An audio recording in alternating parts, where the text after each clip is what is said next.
J'aimerais qu'on puisse lire dans Actes des Apôtres, chapitre 1. On va lire du verset 12 jusqu'au verset 14. On va prendre quelques temps pour vraiment se concentrer sur la parole de Dieu et découvrir ensemble que cette nouvelle année qui est devant nous, 2012, j'aimerais qu'on puisse vraiment la commencer dans la prière.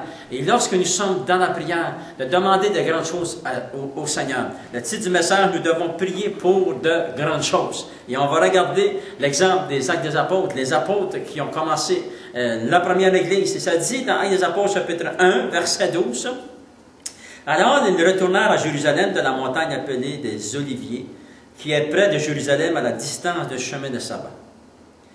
Quand ils furent arrivés, ils montèrent dans la chambre haute, où ils se tenaient d'ordinaire. C'était Pierre, Jean, Jacques, André, Philippe, Thomas, Barthélemy, Matthieu, Jacques, fils d'Alphée, Simon le Zélote, et Jude, fils de Jacques. Tous ensemble, tous d'un commun accord, persévérèrent dans la prière avec les femmes et Marie, mère de Jésus, et avec les frères de Jésus, c'est-à-dire les demi-frères de Jésus. En ce jour-là, Pierre se leva au milieu des frères. Le nombre des personnes réunies était d'environ 120 personnes. Ça fait une belle réunion de prière. 120 personnes sont réunies qui débutent pour prier pour de grandes choses. Et je crois sincèrement du fond de mon cœur que les apôtres ont prié pour de grandes choses. Et 120 personnes, vous savez, lorsque cette nouvelle année est devant nous, il va y avoir des épreuves, des temps difficiles, mais aussi, souvenez-vous qu'il va y avoir des bénédictions et des temps où ce que Dieu va intervenir surnaturellement. Et c'est pour cela que nous devons commencer cette année dans la prière et vraiment demander aussi des grandes choses à Dieu, demander la protection, demander le baptême du Saint-Esprit, demander la nouvelle naissance, demander la guérison, demander un acte surnaturel de Dieu qui puisse venir intervenir dans vos finances, dans votre foyer, dans votre couple, dans votre famille, pour vos enfants. Demandez de grandes choses. Jésus a dit, lorsque vous priez, dites « Notre Père ». Lorsque nous prions, nous devons nous adresser à Dieu le Père. Père Céleste, Alléluia, je te demande, Seigneur, d'intervenir dans ma situation. Que tes bénédictions viennent dans mon foyer en cette année nouvelle qui est devant nous. Gloire au Seigneur. Et Jésus a dit, tout ce que vous demandez, faites-le et demandez au nom de Jésus. Demandez toujours au nom de Jésus. Et votre prière va se rendre jusque devant le trône de Dieu. Gloire au Seigneur. Et les apôtres, ça dit qu'ils étaient réunis pour demander de grandes choses. Et la première grande chose qu'ils ont reçue, vous allez lire dans l'Acte des Apôtres, chapitre 2, le Saint-Esprit est descendu. Alléluia! Et ça, c'était vraiment un miracle surnaturel de Dieu. Lorsque nous lisons dans les Actes des Apôtres, chapitre 2, que le Saint-Esprit est descendu dans la chambre haute, les 120 personnes. Et lorsque vous continuez à lire, vous allez voir qu'ils ont continué à demander des grandes choses.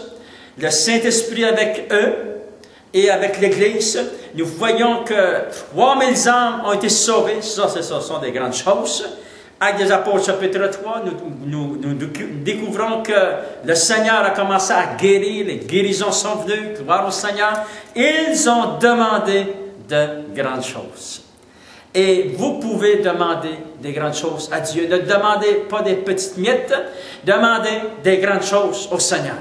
Et on peut se poser la question, pourquoi ont-ils demandé des grandes choses et pourquoi ont-ils reçu de grandes choses? Pourquoi on va recevoir des grandes bénédictions pendant cette nouvelle année qui est devant nous? Gloire au Seigneur. Moi, personnellement, je vais prier pour vous, pour des grandes bénédictions. Je vais prier pour ma famille, pour l'Église. Gloire au Seigneur, afin que Dieu puisse intervenir par des signes, des miracles et des prodiges. Gloire au Seigneur, afin que beaucoup soient sauvés. Pourquoi on va recevoir des grands résultats? La réponse se trouve dans votre Bible, dans Hébreux chapitre 7. Et je vous lis verset 24 jusqu'au verset 25.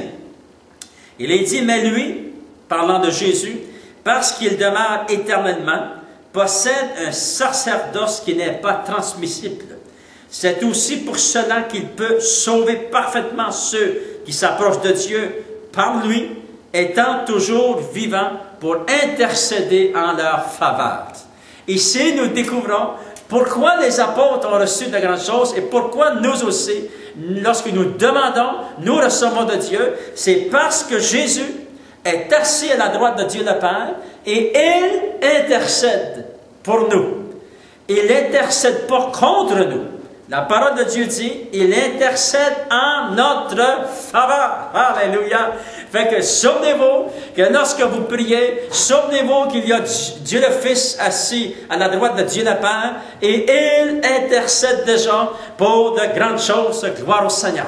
Et pendant cette nouvelle année qui est devant nous, j'aimerais commencer cette nouvelle année dans la prière et demander pour vous de grandes choses. Seigneur, je prie au nom de Jésus pour ton fils et ta fille, pour ce foyer maintenant qui entend le son de ma voix. Je prie au nom de Jésus pour des signes, des miracles et des prodiges, pour la puissance de Dieu, des transferts de bénédictions financières, transferts de bénédictions, Seigneur, oh Dieu, de guérison, de restauration, d'espoir. Remplis, Seigneur, ton serviteur, ta servante de ta puissance. Et au nom de Jésus, je t'ai prié. À toi la gloire, Seigneur.